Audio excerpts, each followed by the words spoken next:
Now we're live. Are you kidding me? Oh yeah, I see we're live. Do I just do this again now? Sure, yeah, go do the intro. Oh my god. Okay, guys. Welcome to TWitWoW. I apologize for laughing, everybody.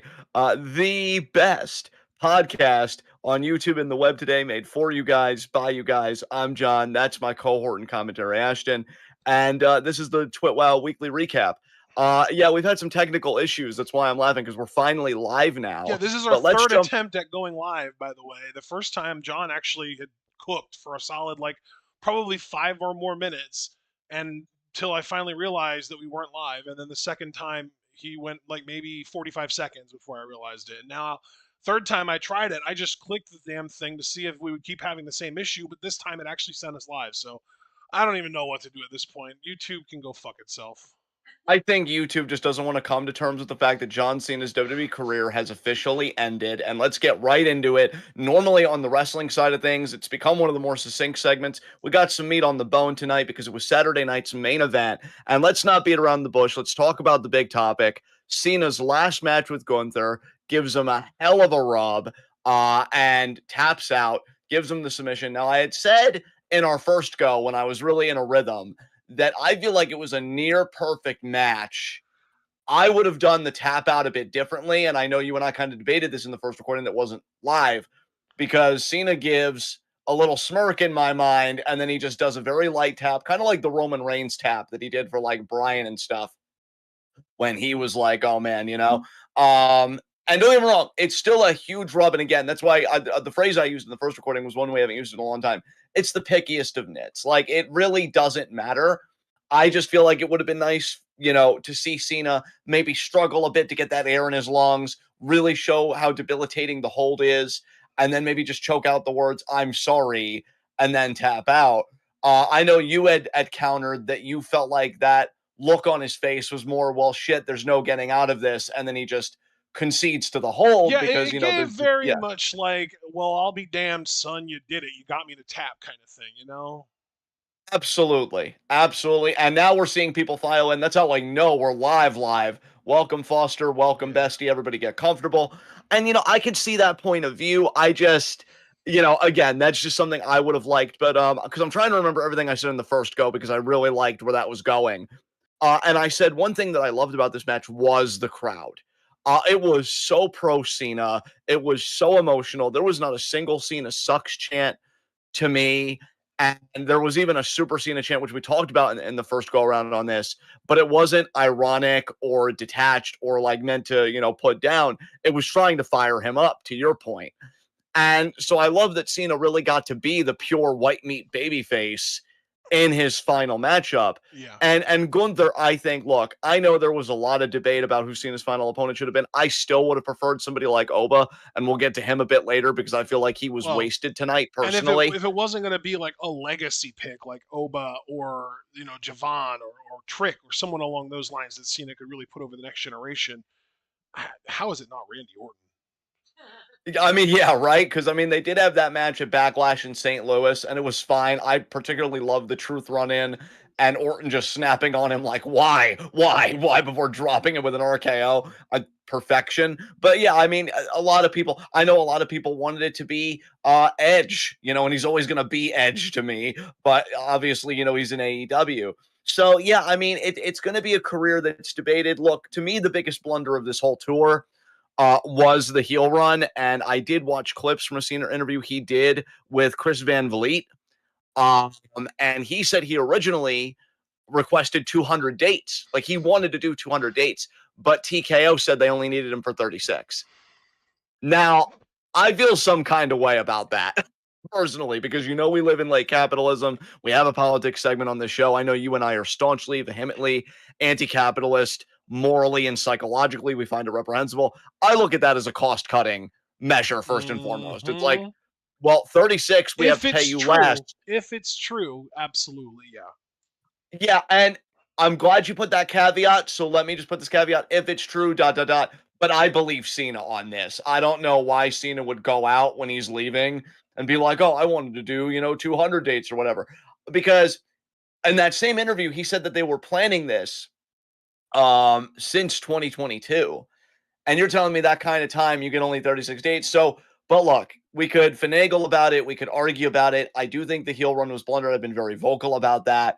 But as far as the babyface stuff, I mean, especially somebody that's checked out of the product, I can only really focus on this last match.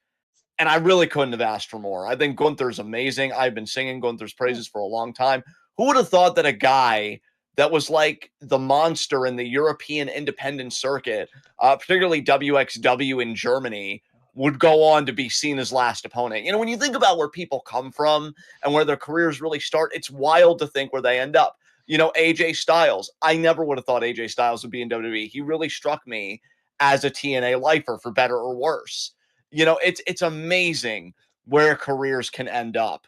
And yeah, to know that John Cena, he's told the story where he almost got fired, then he's just rapping randomly on a tour bus, and then I don't know if it was Stephanie or somebody else, they're like, John, do that again, and he does it, and we get Dr. Thugonomics, and then he gets the perfect foil in JBL, who was like this real classist, wealthy, piece of shit, and then that meteoric rise. It's like, yeah, wrestling's amazing. Wrestling's truly amazing. And I feel like Gunther, for who Cena has been for well over a decade, is kind of the perfect opponent for him, Yeah. because he is just such an obstacle. I mean, It's a like shame people have Gunther said, didn't come around earlier in Cena's career because they could have really built up a huge WrestleMania match between those guys as like polar opposites, where like Cena is all about, hustle, loyalty, respect, never give up, all that stuff, and Gunther is all about do what you need to win, ruthless, not to mention the fact that he is far more likely to tap out as soon as the submission gets locked in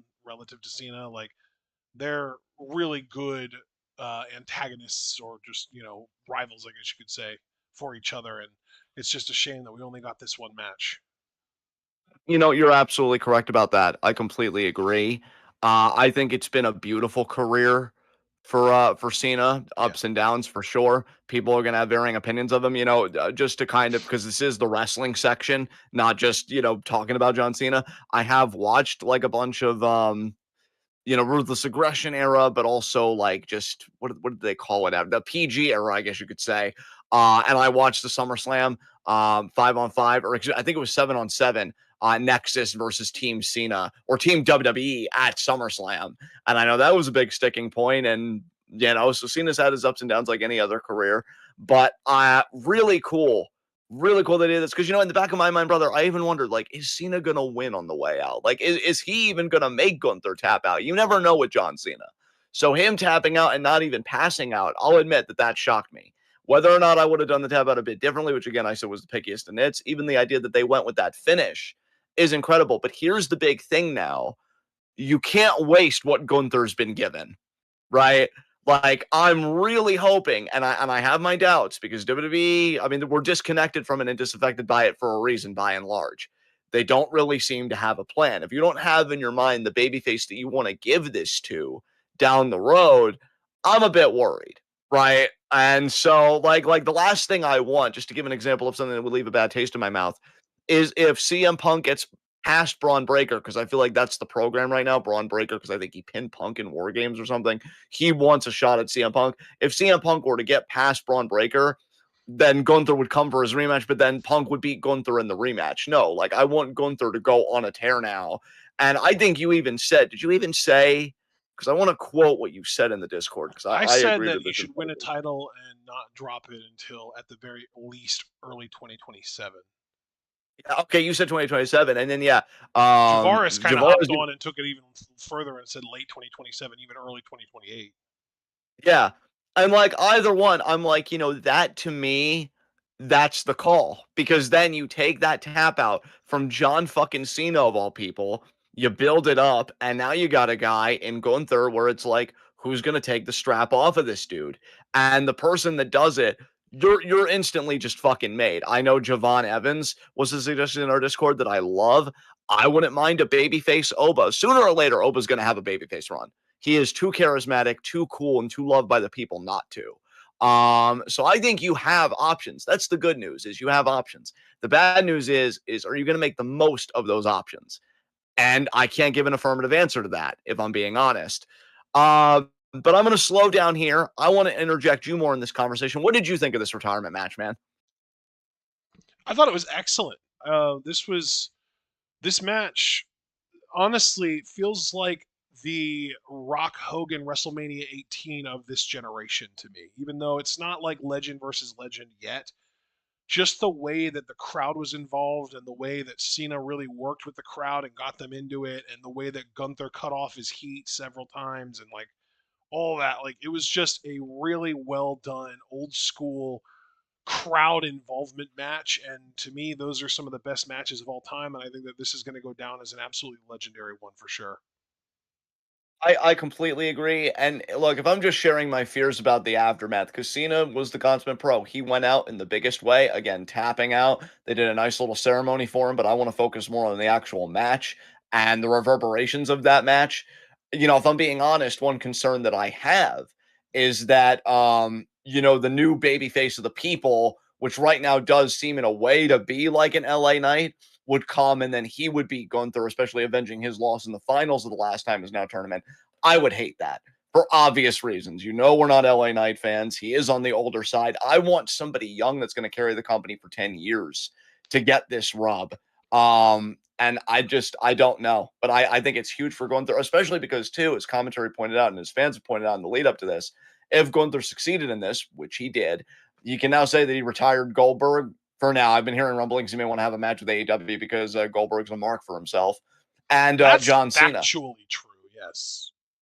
Yeah. And So, and to be like, clear, I'm saying Goldberg being a mark for himself, not that he's going to work for AEW. I don't know about that, but he is yeah. factually a mark for himself. Yes, but still, I mean, quite a resume for Gunther.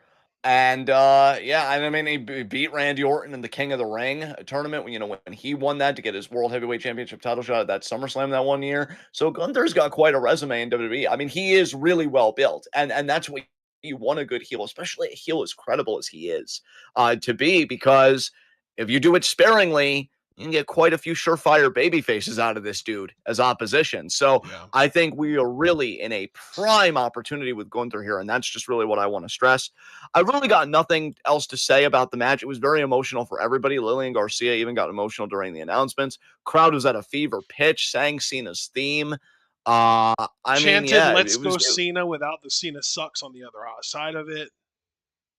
yeah, yeah, You abso-fucking. I mean, mentioned it was, the "Let's go" or the Super Cena chants where it was trying to fire him up. You mentioned that earlier, and that's also very noteworthy. That was really cool. I've never heard that before. yeah. I mean, it was, dare I say, without getting too cheesy, it was damn near a transcendent experience for me. I mean, just hearing all of that and experiencing all of that, it's like, damn. And really, as far as retirement matches go, Cena really is going out at a great time. Oh my God. Totally off topic. Tears, who uploaded a video that's like 40 minutes. It's the reptile tier list. Holy fucking I shit. saw that. I'm It's a gonna add that later. compilation, I think, though. So I don't know.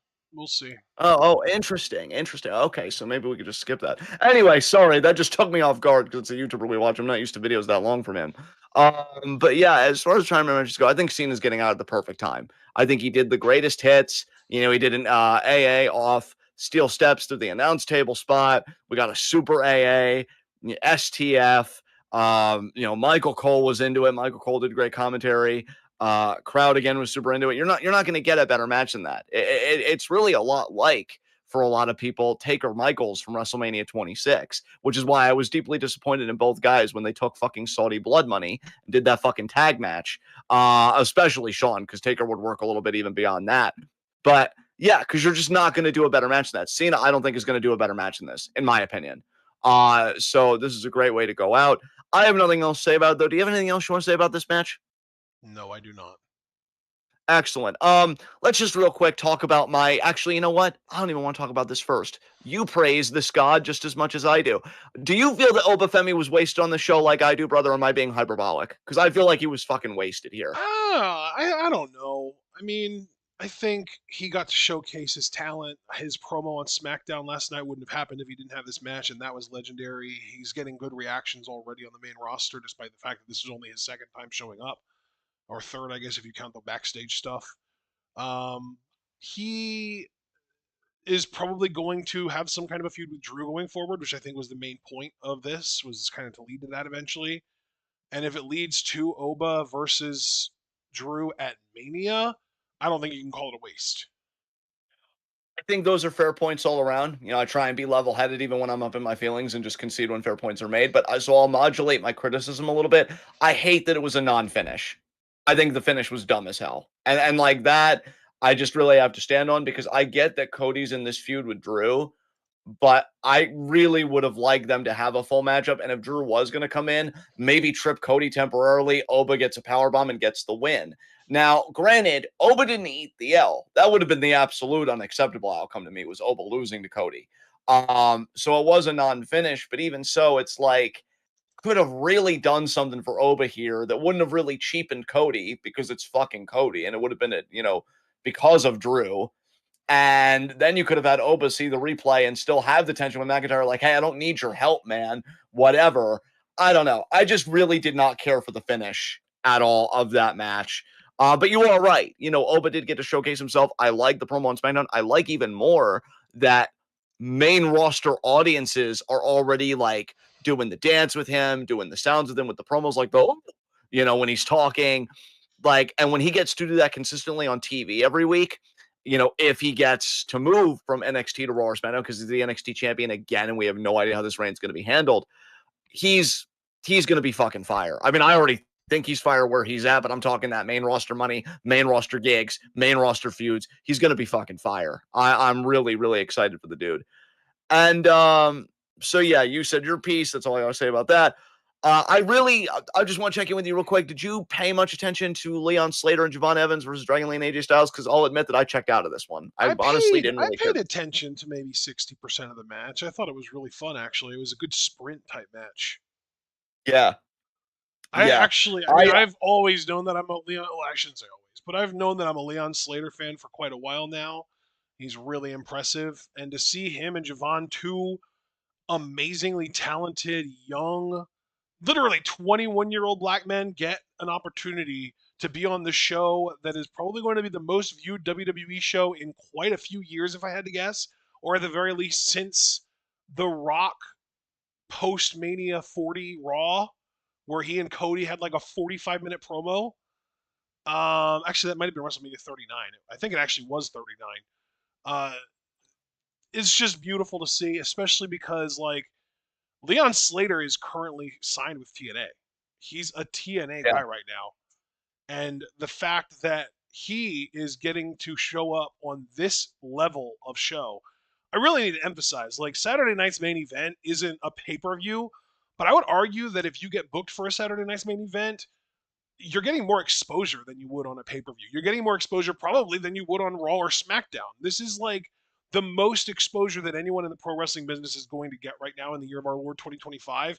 And the fact that they brought in this kid from TNA, this 21-year-old kid from TNA, and trusted him in a tag match with AJ Styles, holy shit, that's top praise. I would be willing to bet that we see Leon Slater signing on the dotted line for an NXT contract within the next calendar year.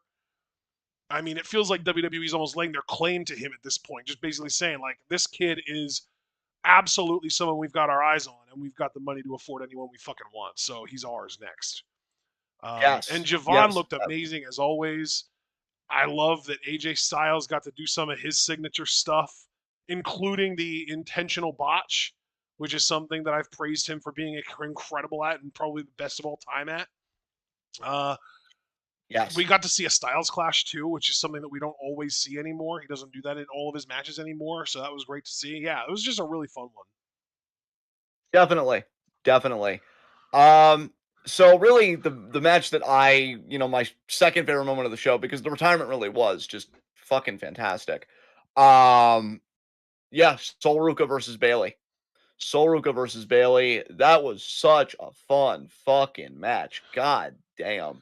That was I a really really, good really match. That love was a this. really good highlight of Soul's talent, I think. The fact that like she got to really show off her athleticism, but also she got to do some more like psychologically sound stuff that kind of showed off that like she's not just an AEW flippy move to move to move wrestler. I loved that. Yeah, dude, I loved it too. I thought it was great back and forth. Bailey is still just an incredible competitor. I mean, just her psychology and just everything else, so good. Crowd was super into this. That Soul Snatcher, let me tell you something. That's going to be this generation's RKO, especially in the women's division. The It is a crowd, I cutter think, after really got all. unglued with it. Yeah, I think the crowd really came unglued I for it. think They it's can going to be. sense when It's it's weird coming. though, because I think with the Soul Snatcher, you've got both an RKO in the sense that she can hit it out of anywhere, but you've also got a little bit of like a Canadian destroyer in the sense that like people are going to be rewinding it trying to figure out how the hell she did it. Exactly. Yeah. No, it's going to be the move. I Yeah, think of like her main roster career, like of the period of her main roster career, if she you want to call needs it like to get in late contact 2020s with to Petey yeah, though. She needs to talk to yeah. Petey and she needs to talk to AJ Styles about figuring out ways to keep your matches interesting and to avoid your matches just being people waiting with bated breath to see that one big move. Because those are both that's a problem that both of those guys, I think personally, at least AJ, if not both he and Petey, managed to encounter and overcome in their careers. Would agree. And I think like those two people, Soul has the athleticism and just the general ability to overcome that problem. Because I really do enjoy watching her work leading up to the Soul Snatcher. And really, I got to give credit to the women here because I think can I put this? They both hit their finish, but I feel like the way it was all orchestrated and organized was so perfect. So Bailey hits Rose Plant, and it seems like, she covered way too close to the ropes and she might have over rotated the pin to Barrett's point on commentary, which I was happy he pointed that out. Soul's toes like touch the rope, like she gets her feet on the rope from the pin. So that protects both the finisher and Soul without actually having to kick out. And then Soul Snatcher, Soul has the presence of mind to pull Bailey far away from the ropes, which I really liked. But she took too long. Bailey was able to regain her bearings, do a victory roll. Soul counters the victory roll into a pin of her own, and that's how she gets the 3 count. I really appreciated the finish here because I think it protected both finishing moves of the women while also putting Soul over in a big way. Would you This say was just a that Soul's feet on the ropes was more Bailey overcommitting to the pin or more Soul actually having the awareness to reach for it? Because it looked to me like Soul reached for it personally. to me like Soul reached for it as well when I watched it the first time, but I think you could sell it either way. Well, And the I reason I yeah, say that is because after Soul hit the Soul Snatchers, Bailey had the wherewithal and the ring sense to get away from her and to get under the ropes. She was trying to get out of the ring, but Soul stopped her. And yes, I just very true. love that both of these women attempted, one successfully, to avoid getting pinned in such a way that's like pure instincts, like with Soul reaching for the ropes and Bailey trying to get back to the ropes to avoid getting pinned. Like, I love the psychology of that, man. It was so good. Absolutely. I mean, dude, this is fantastic. I had so much fun with this. This is a great match. Would you say And this was really, your match of again, the night, or are you still with the Cena Gunther thing? honestly, just because of the atmosphere, I have to give it to Cena Gunther. But I mean, this was honestly outside of that match. When you look at the history of Saturday Night's main event, which you and I have skipped on because it just feels like duds, whatever. This is my favorite of the Saturday Night's main events that they've done outside of that retirement match. This was so much fun. I really enjoyed this. I think this is a great segue to whenever Soul's main roster career is really going to get started and she could just be like, I beat Bailey, and hopefully Bailey sticks around long enough for them maybe to have a program or something. I would love that. Whatever they decide to do, I was into this. And that more or less encapsulates Saturday Night's main event. We did have a Joe Hendry segment with Miz, but there's really not much to say there. Miz was cutting a promo about how, he really felt like neglected and maltreated during this retirement tour of Cena's because he's such a big part of Cena's career, which isn't untrue. But Is it then, just me, or would that segment would have been so much more interesting if Joe Hendry wasn't involved and it turned out that it was our truth that Miz screwed over rather than him?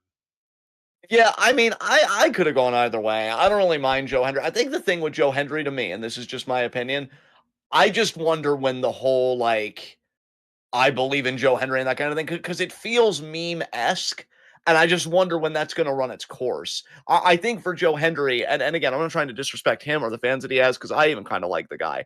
I do wonder if he has a very similar problem to like a Pete Dunne, where I'm like, is this all he's ever going to be in his WWE career. Like, I want to see if he has other gimmicks inside of him personally. But that's just me. We'll see. But yeah, that was Saturday night's main event. Do you have anything else you want to say about the show? I really enjoyed it actually. Yeah. This is the first WWE show that I've really given any attempt to pay attention to in months at this point. Yes. And it was explicitly because of how good this card looked and how much NXT talent was getting featured on this. And I was not disappointed by any of that. I thought it was really solid, well done. I was able to just kind of look away, get on my computer, do my thing when the ads came on because you and I weren't having to live react to it, and that made that a lot easier to cope with as well. So yeah, it was fun. Definitely. Definitely. Um, I did watch a little bit of NXT this week. Mm. I don't want to. Yeah, what's up? No, I was just. It's Yeah. interesting. I didn't know that you watched NXT this week. I'm curious what you Well, watched. yeah, I should be more exact. I did catch up on the YouTube clips from NXT this week.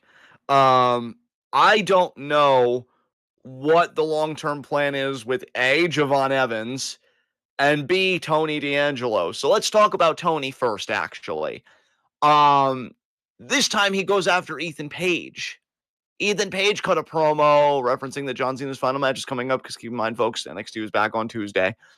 And saying pretty much that like he was gonna fill Cena's shoes, which is kind of loud blown away, but in a heelish way. And to be honest, I've softened on Ethan a little bit. I do think this North American Championship run, especially the stuff he's doing with Chelsea Green, I've liked. And I'm not gonna take too many shots at the guy. But then yeah, the lights go out. And we see the Titantron again of the guy that we know is Tony D, like walking alone down the road or whatever the fuck. And Ethan is waiting for him, but then Ethan knows that Tony's behind him, closes his eyes. He's like, damn it, turns around and he gets one arm spinebuster when he tries to hit Tony, which admittedly got a little pop out of me. And then Tony does the shredded fedora on Ethan again. Oh my god. Okay. Um, Again, I like Tony. I like Tony and I want to like this, but we just still gotta wait and see because now he's attacked a babyface in Javon and very clearly a heel in Ethan. If you're going for the lone wolf tweener type deal, again, I don't know. I'm not really buying it He personally, had just a on family immediate gut once. reaction. He learned the hard way that you can't trust him. Yeah, I mean there you go.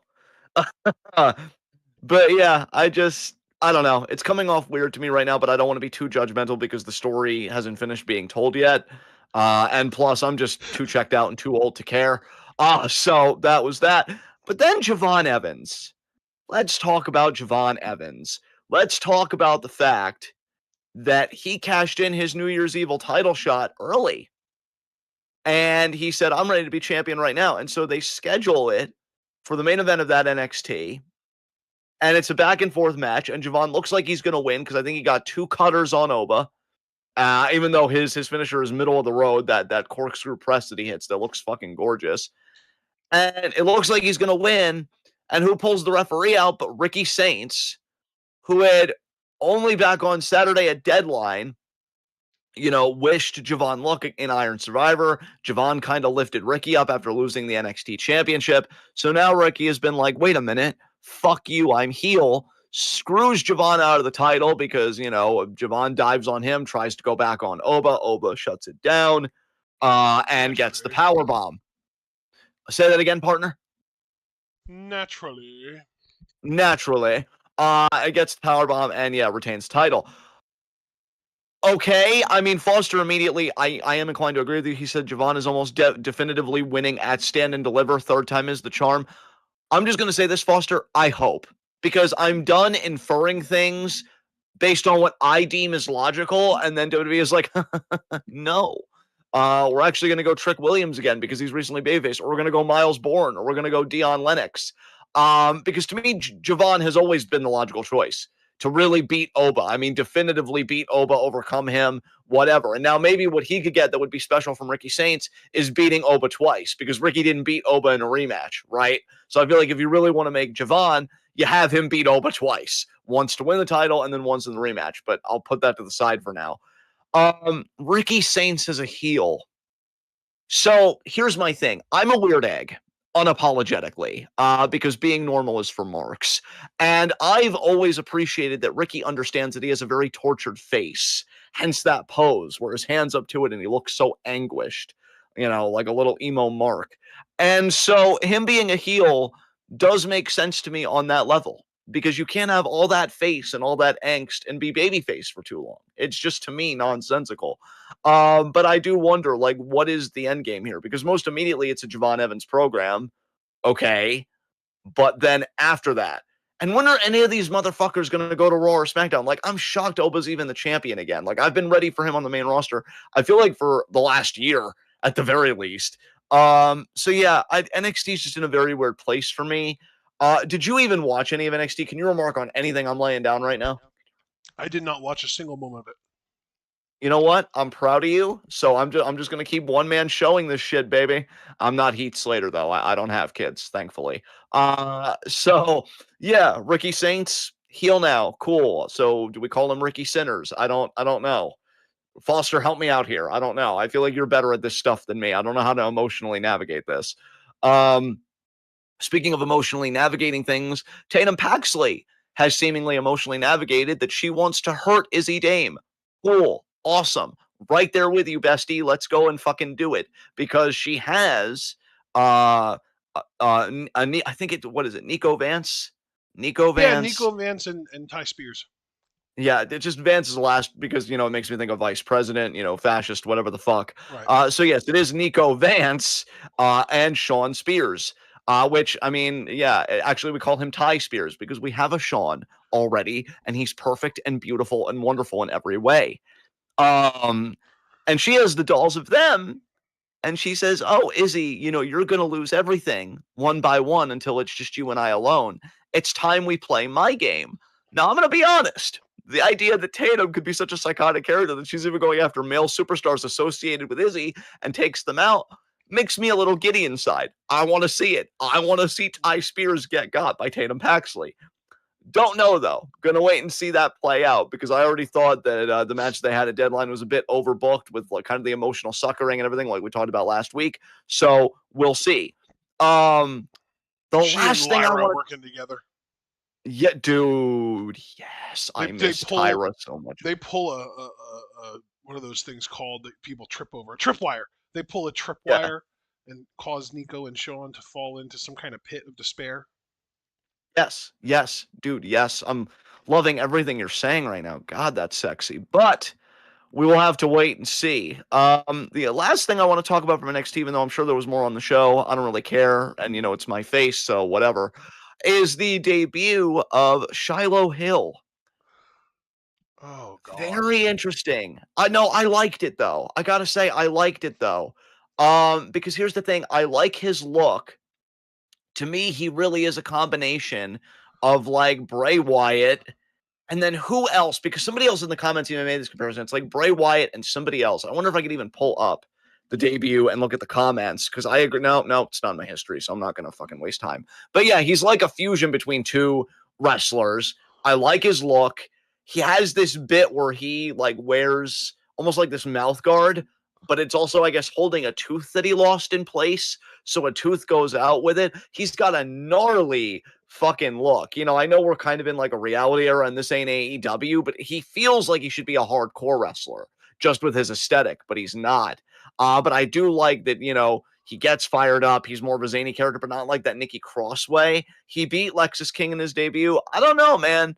I don't know. I want to watch this guy more carefully. I'll be especially curious when he gets in like a proper feud so that we see him like on the mic in front of a live crowd and how he plays that crowd. Like there's more to learn about him. You know what I mean? But just from initial impressions, I'm gonna give it a pass. I was like, wow, okay, okay. You know what? I think it was Bray Wyatt and maybe Sean O'Hare a little bit that I got, but I don't think Sean O'Hare was mentioned. But I got a little bit of that vibe. But yeah, we'll see. We'll definitely see. And that was NXT. And that's all I can really think to talk about. I mean, again, I did watch old school stuff, Nexus versus Team WWE, watch some CM Punk promos, watch some Cactus Jack ECW promos, and yeah, it was all good, but nothing really to remark on. Did you have any other wrestling stuff that you wanted to talk about? I do not. Well, then, oh boy, let's get to politics. Jesus, tap dancing Christ. You know what? If I may be so permitted, I would like to begin politics this week by reading off a Facebook post that I wrote today because I think it encapsulated my feelings quite well and might even save us some time. So, I I'm gonna did. mute my mic. Okay, cool. So, guys, on Facebook, I posted what I called a very brief and incomplete recap. Brief, don't really know about that, but I tried to encapsulate all the issues we're facing, and I know I didn't even get everything, but here is where we're fucking at, right? So, let's get to it. Number one, there is a gambling epidemic with everything seemingly able to be bet on. Kalshi, which is a gambling company, has partnered with CNN. So, and now they're saying, like, oh, Polymarket, you can bet on anything. We already knew about that. It seems like DraftKings is in fucking everything. Gambling is fucking everywhere. There's a real gambling epidemic in America. It is a fucking problem. Number two, biological epidemics slash pandemics are more worrisome than ever with a compromised CDC. It is compromised because it has openly attacked the Democratic Party and it has changed vaccine recommendations, which are completely pseudoscientific. Very concerning. We have concentration camps and deportation and a deportation apparatus that rivals even some militaries. We all know about the ICE budget. We all know about the people. I mean, Kilmar Abrego Garcia is still being harassed. Now, apparently, he might finally be able to put that behind him, but he's only one visible face. As Ashton pointed out in the Discord, there are countless like Kilmar that aren't getting the press, that don't have the visibility, that are being tortured, may already be killed, and are in lands that they just have no connection to. Because this is a white supremacist ethno-state project. That's who's in fucking power, are fascists who want a white supremacist ethno-state. Number four, the country is being looted in real time by the wealthiest and most malevolent people, and those same people are grifting their own supporters via meme coins and useless garbage. This is more early on in the presidency, but the looting just has not stopped. We still see that he's just playing with the stock market and making a killing off of it. Tariffs, no tariffs, insider trading has pretty much been legal in this government. It is fucking awful. I would also recommend for all the financial stuff to go to people like Voidzilla for this. Also has the primary channel CoffeeZilla. Great stuff. He does great breakdowns, especially about the gambling. It's excellent. ACA sub. Now this is a big one. ACA subsidies are set to expire in over 2 weeks. And then I wrote, overseen by a man whose approval rating on the economy is so underwater he might actually find a piece of the Titan submersible. I think his approval rating on the economy last I heard was 31%. So that's really fucking bad. The same Still economy that too is being high. held together. Yeah, the same economy that is being held together by duct tape and AI investment, which is 100% a bubble, and where citizens have to take out loans on groceries, guys. That AI bubble. I mean, I'm hearing more data centers are going to be sprung up. Kathy Hochul, governor of New York, gutted a regulation bill that would have actually been favored by the people in favor of another quote unquote regulation bill that was more favored by tech companies. It's hard not to be pessimistic when you see all this shit coming down at once. Number six, the problems we have always contended with in this country, racism, patriarchy, ableism, etc., persist and have been further inflamed. This is true, although for a little bit of a kernel of something good. For all the talk about DEI, reports are coming out that DEI has actually hurt white enrollment the most in colleges. White men the most are being affected by these DEI cuts because their rates in college are dropping, which to me is hilarious. So there you fucking go. So yeah, that was, let's see what number that was. That was number six. Number seven is another big one. The regime wishes to fundamentally shatter even the weakest pretense of the internet as a digital public sphere by repealing Section 230, which I just learned about today. So, Section 230, and I'm probably going to give a horrible summation of this, but Section 230, what if it gets repealed, it would no longer treat websites as publishers, right? Because websites have to be very careful how they moderate content, but you also want to have the freedom of expression to post what you want. So if it gets repealed, you either have to mass surveil everything or allow total anarchy, and both I think would have disastrous consequences. If you do mass surveillance, I mean, enough said, right? Like that's everything every conspiracy theorist, every Orwell fan has warned about for fucking decades.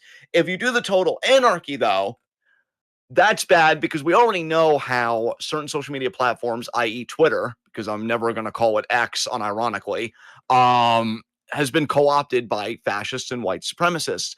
We know that there have been studies in medical journals and other spaces where, black people consuming social media, especially of police shootings or racist rhetoric or whatever, it drives up blood pressure, it causes cardiovascular issues, increases risk of like diabetes and other things. Like, there's a whole litany of issues with social media, right? It may seem like just passive consumption, but there's so much more than that.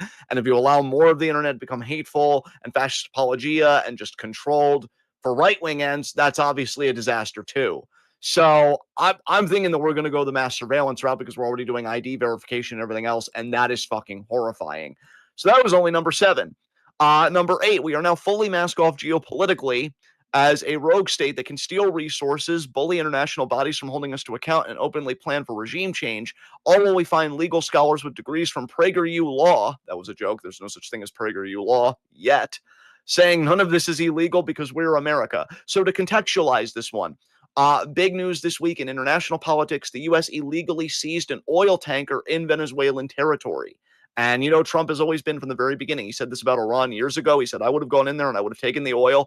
That dude has wanted to take other people's oil for fucking ever. He probably did it during his first term, to be fair, but this one got a lot of press coverage. Maduro called it an act of piracy and against international law. I just believe he's correct. That's not to say anything about the Maduro government. I just think he's correct here. I don't see under what pretext what the U.S. did was legal, but we're going back to the Nixon age where if the president does it, it's not illegal. And so that's what we're doing now. And so, yeah, that's scary. Also, as far as holding to account by international bodies, it came out that the ICC got threatened with new sanctions by the U.S. if it should pursue any criminal charges against Trump.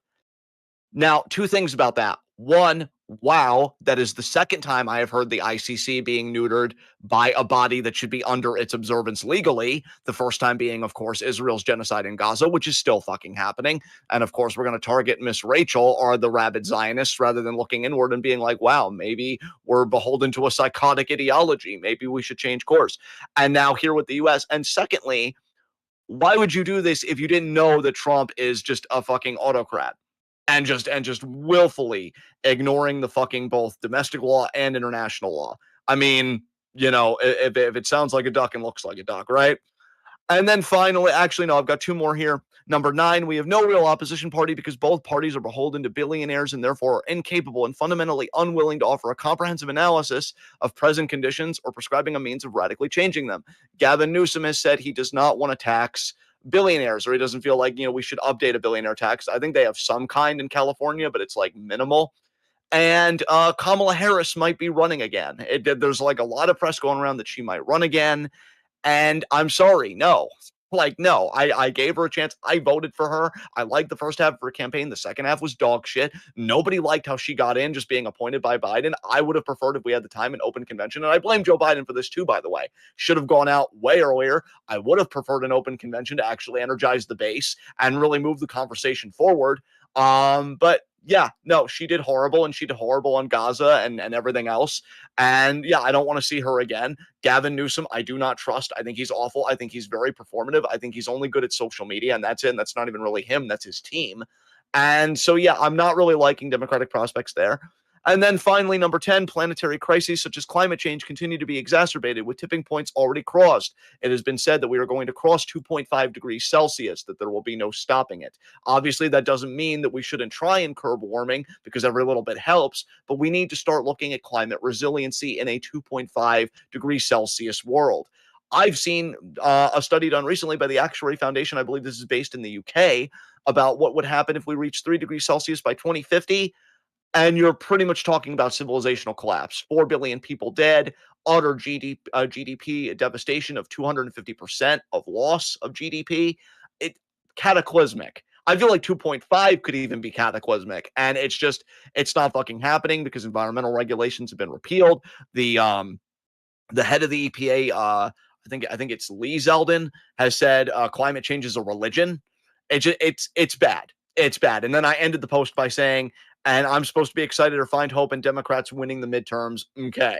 Because yeah, it's dire straits right now. It's dire fucking straits right now. And especially when you've got people like Hakeem Jeffries and Chuck Schumer who are going to toe the party line, who are going to toe the corporatist line, who have not said one negative thing about the Trump occupation of the oil tanker because they agree with it. Anytime there is imperialist aggression, that is a unifying base for these fucking parties. Because, of course, we're always going to be in favor of stealing other people's resources and doing what the fuck we want. The only good news I have for you fucking people this week, and I'm just saying me, maybe Ashton, has seen other stuff that he would like to take hope in, and that is absolutely his right, as it is any of yours if you've read anything that I have not read. But for me, strictly for me, the best thing I have seen this week is that the right are cannibalizing each other.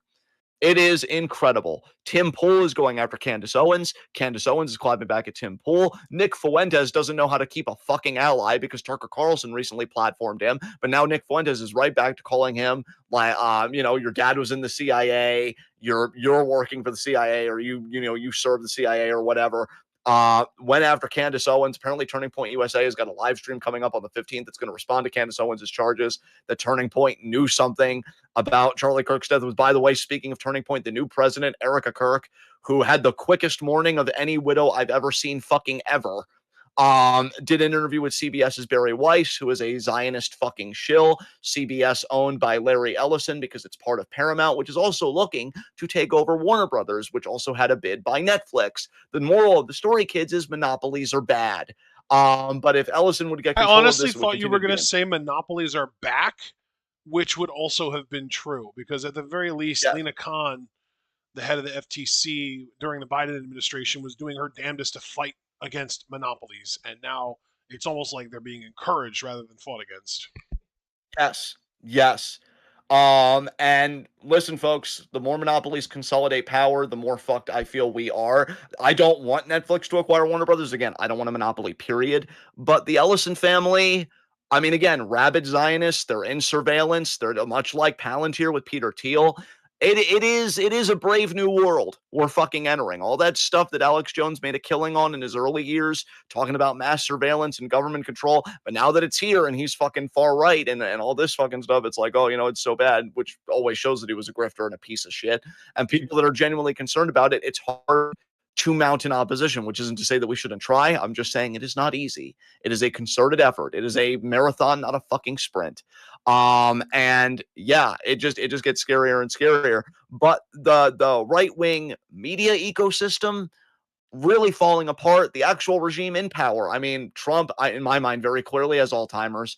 JD Vance, I don't think can really hold it together. I know it is a point of much contention and debate, a debate that I respect and I in no way claim to have the final word on. But this is why I say that to me, MAGA is not a solid, coherent ideology. It is a cult of personality. And if you want to say that it draws on ideologies, it draws on ideologies that really have already shown great disfavor with the mass public. If you're not winning the average Joe that is internally online, like myself or like people on the right, I'm on the left, they're on the right, you're not really going to sustain yourself. As we said about Nazi Germany, it knew how to serve middle class Germans that really weren't all in on this like Holocaust or anti Semitic tropes or like whatever, right? It served them because it was bread and circuses. This is purely circus with no bread. You ain't feeding people bread. Your ideology ain't going to peddle shit. And that's why I think really I say it's called personality because it's Trump serving himself as he always has. JD Vance in no way is like a successor in the meaningful sense of the term of this movement. And to be honest, and I'll be the first one to take accountability or take responsibility for like being wrong here. I might have even overhyped Nick Fuentes potentially because now I'm seeing how politically stupid this dude is. Like again, he can't maintain alliances to save his life. He got interviewed by Piers Morgan, and Piers Morgan caught him in multiple logical contradictions, like on air. Now, I'm not one of those liberals that think, "Oh man, logical contradiction. That means you go away, right? For 1,000 years, you've been slayed." But he still looks very bad. He's not very rhetorically strong. I don't think he's very competent. Now, does that mean he's just not dangerous, period? No. But I might have overstated the threat a little bit because if he doesn't have the political acumen to know how to present himself, to know when to reel things in, to know when to be mask off, to do the subtleties of politics, I don't think he's going to last very fucking long. So we'll see, though. I have been wrong many times before. But yeah, that's the state of the right. And that's the only good news that I fucking have is that they really don't seem as unified as maybe in their own minds that they are. And so long as there are fractures, we should be exploiting them at every opportunity. And one last thing I'll say after rounding off all this fucking news I am begging people because I know people have said, well, we've got to work and this and that. They're looking to replace you anyway. Why you're not doing a general strike when that's still a card in your fucking hand, I personally don't understand because I personally, and maybe I'm missing something. Again, I'm a dependent of the state, so I really don't have much authority to speak on this anyway, if I'm being honest with you all. I don't understand why a general strike has not fucking happened. I really don't, because I think that's a card that can still be played. But the more AI advances and the more bosses are looking to replace workers with AI, that loses bargaining power, right? You gotta shut this fucking shit down. Fascism doesn't happen without tax dollars. Fascism doesn't happen without people going to work every day and maintaining a veneer of normalcy that fascism is operant upon, right? Shut the fucking shit down. I am begging somebody, because if you're really thinking that this could still be solved electorally, I'm sorry. I try and be nice, and I'm really trying to change my leftism to really accept people where they're at and build something from there. But I have to call that for what it is. I think that's naive. You're not going to vote out fashion, not when it's this entrenched. No fucking way.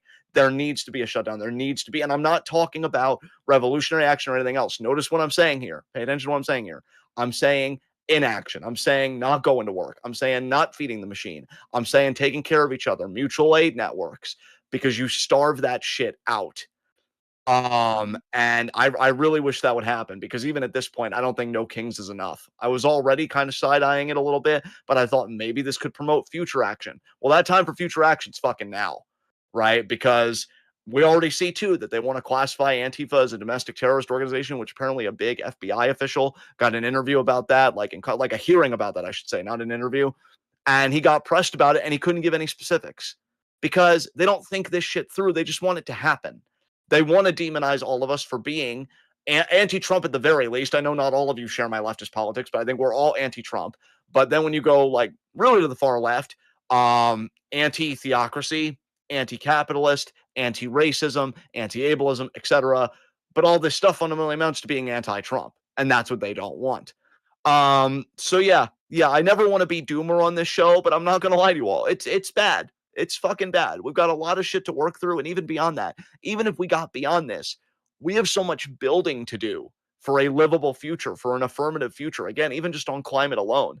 I don't think we have climate resilient infrastructure. I don't think we have a climate resilient socioeconomic order, because we're still in this late stage disaster capitalism. So much needs to fucking change. And that kind of change takes generations. It really does. Like, it's going to outlive, I'm pretty sure, all of us, if not most of us.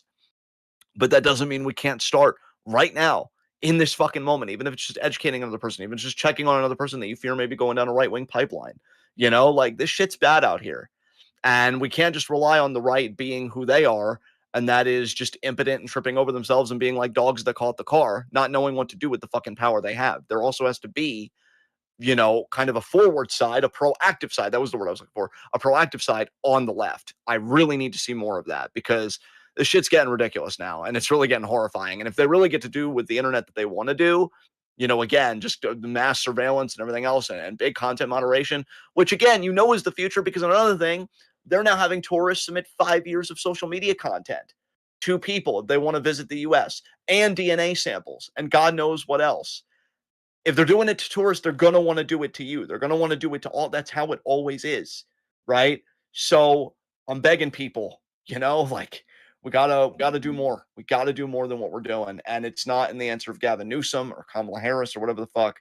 We need to break the duopoly. We need to fuck out of politics. Just